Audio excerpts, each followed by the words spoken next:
Come see us on tour in Dallas, Texas, Baltimore, Atlantic City, Cohoes, New York, and Providence, Rhode Island. Go to jimmydore.com for a link for tickets, and only there. Welcome to the Jimmy Dore Show. Keaton Weiss here with Russell Dobular filling in for Jimmy through Monday. We've been talking about Gavin Newsom and the state response to the California wildfires.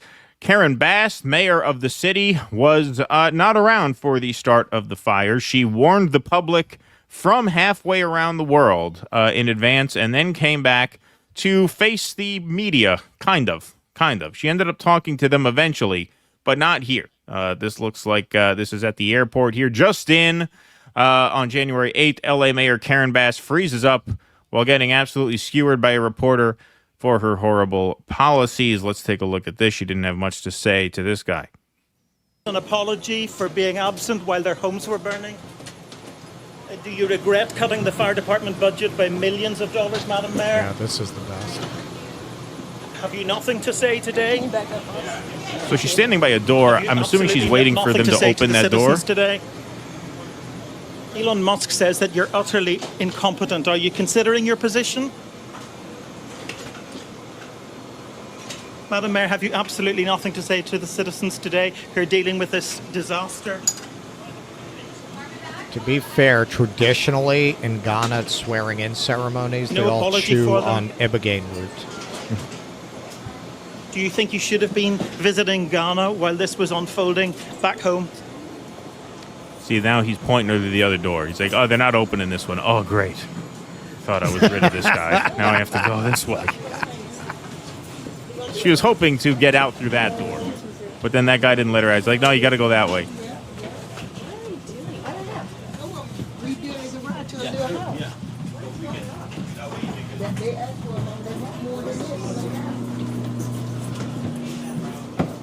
Madam Mayor, let me ask you just again, have you anything to say to the citizens today as you return? No. They're gonna... Ma'am, hold on 1 second. Still not open? Madam Mayor, just a few words for the citizens today as you return to deal with the catastrophe. There you go. Can you take this down? Now she finally made it. All right. Well, she was on her way back into town, and when she did a news conference, it really didn't go much better than that. So here she is advising people where they can go to get more information and help. If you need help, emergency information, resources, and shelter is available.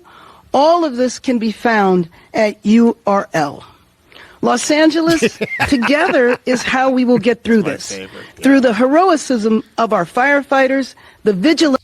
And heroism. How did she? Too. Oh, I mean, I know there are parts of the country where you could literally run a stuffed animal as a Democrat and it'll win. But Jesus, what a non-entity this woman is. I mean, we just see it over and over again. I mean, I forget who said this, but, it is so true.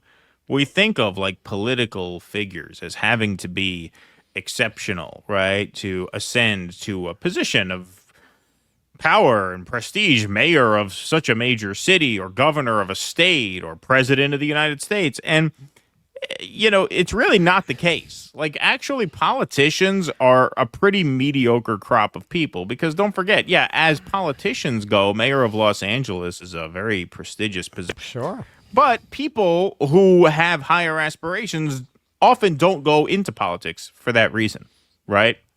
like the kind of person who goes into politics is generally a more mediocre person than like a genius author. Right? Like, who are the best authors that ever lived? Mark Twain, that's a genius. Would Mark Twain run for mayor? No. Right, because they wouldn't want to deal with what comes with it. Well, it's just a waste of brilliance, right? It's a waste of transcendence. Well, yeah, you don't want to go glad hand and kiss asses. And today, I mean, the corruption is at a level where what kind of decent person would want to do it?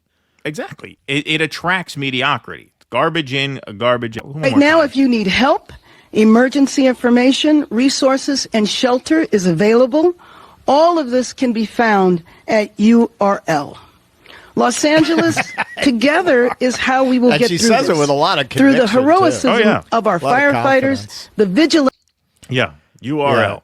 Yeah. No, for a long time, a lot of people told me I should run for office, and I've always said, you know, man, I've done too much stuff that would come back to bite me, even if I wanted to. I watch this, I'm like, yeah, I could definitely be the mayor of LA. If she could win, I could win. All right, well, let's go up the ladder a little bit further. So we've already done a couple segments on Gavin Newsom this evening, but let's see what Joe Biden and Kamala Harris have to say about this. President, I know you're directly affected, so you fire away. No pun intended. Indeed. Thank you, Mr. President. You really, I mean, when Trump said he hates her, you could see she hates him. You could see how pissed she is at him. Yes. Look at her body language towards him. Madam Vice President, I know you're directly affected, so you fire away. No pun intended. Indeed. The look that she gives him. That look that she gives him after he says fire away. You fire away. No pun intended. Indeed. You fire away. Now look, when will the final dignity arrive? Arrive when? You take it from here. You fire away. Now look, I know I'm going to take a lot of heat for talking like this, so maybe you should start. I know maybe you should take over, lest I burn my reputation to the ground. So you fire away. Kamala, when you start speaking, you really burn it up. Really burn it up. She's very capable. She can handle this. I'm not just blowing smoke here. She's who you want to take this conversation on. Madam Vice President, fire away. I know you're directly affected, so you fire away. Fire away. No pun intended. Indeed. Thank you, Mr. President. Kamala's like an inferno of competence. Yes. She's boiling over with competence. Yes. So that's leadership, folks. That's leadership. What a shit show. What an absolute shit show. Yeah. No, I mean, ultimately, when you have a government that's this corrupt, you're not going to produce leaders any better than this. I mean, ultimately, they are just, the patches on the NASCAR coat. They're not really doing anything. Yep. Yes, and obviously we'll have more to say about this all on Monday. There's going to be just, there's probably 10 stories that broke between when we went on and now on this story. Every time I check my phone, I see something else, some other crazy thing. Right before we went on air, I saw Gavin Newsom in a Zoom call on the Oval Office telling Biden, we really got to control the misinformation around this because it's doing a number. He knows.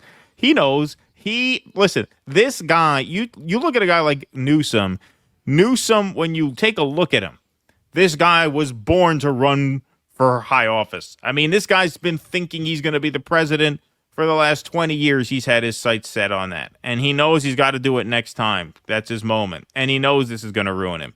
And so, of course, he's going to go into damage control mode. Of course, he's going to be begging Joe Biden, please stop people from saying there should have been more water, right? I mean, you could sense the panic. Of all the times for them to fire the fact checkers at Facebook. Yeah, exactly, right? And there's no fact checkers at Facebook anymore. Wow, what an avalanche. One thing after the other. Come see us on tour in Dallas, Texas, Baltimore, Atlantic City, Cohoes, New York, and Providence, Rhode Island. Go to jimmydore.com for a link for tickets, and only there.